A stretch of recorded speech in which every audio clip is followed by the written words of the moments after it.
només des de Junts Lliures per Europa podem assegurar que la defensa d'aquests interessos es fa com tots aquests actors i sectors econòmics mereixen, perquè aquests sectors i actors econòmics mereixen que aquests interessos siguin defensats de manera incondicional, sense servituds, sense altres condicionaments. I només nosaltres, des de Junts, podem fer això perquè som l'única llista d'obediència estrictament catalana en aquestes eleccions, l'única llista netament catalana a les eleccions del 9 de juny. I ningú més ho pot dir, això. Ningú més ho pot dir.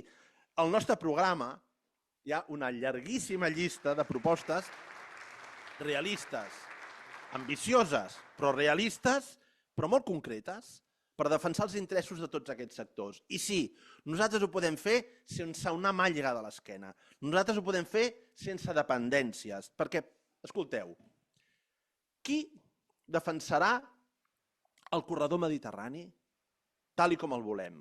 Qui defensarà que el corredor mediterrani passi pel Mediterrani? Ho farà el PSC? No, el PSC mai ha aixecat la veu quan des del govern d'Espanya han intentat, han donat a entendre que el corredor mediterrani ha de passar per Madrid. Perquè, encara que sembli una broma, resulta que tenim un govern a Espanya que considera a estones que el corredor mediterrani ha de passar per la Meseta. I seria un acudit si no fos perquè mentre el govern espanyol bloqueja el corredor mediterrani, les empreses del País Valencià i les empreses del Principat perden competitivitat. I si les empreses dels països catalans perden competitivitat, els seus treballadors perden benestar. Els seus treballadors perden poder adquisitiu. Per tant, sí, senyor, el bloqueig al corredor mediterrani que practica el govern espanyol des de fa temps, és un atac directe al benestar dels nostres treballadors i treballadores i a la prosperitat de les nostres empreses. Mireu, des del 2013, que s'han establert els objectius de construcció del corredor mediterrani pel 2030 i l'estat espanyol els incompleix sistemàticament. Ho hem denunciat tot aquest mandat davant de la Comissió Europea. El president Puigdemont ha estat a la Comissió de Transports durant aquest mandat i des d'aquesta comissió ell ha donat aquesta batalla de manera permanent.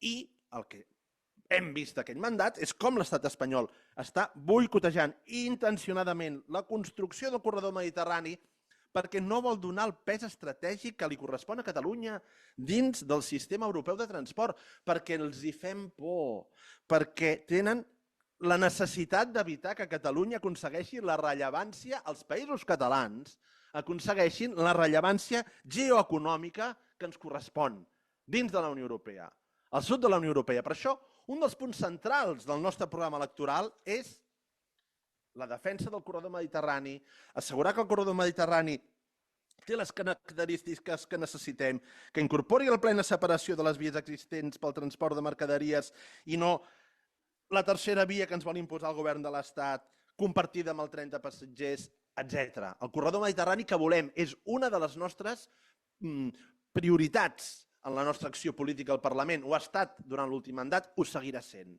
Només Junts farà una defensa del corredor mediterrani amb la determinació que un objectiu com aquest mereix.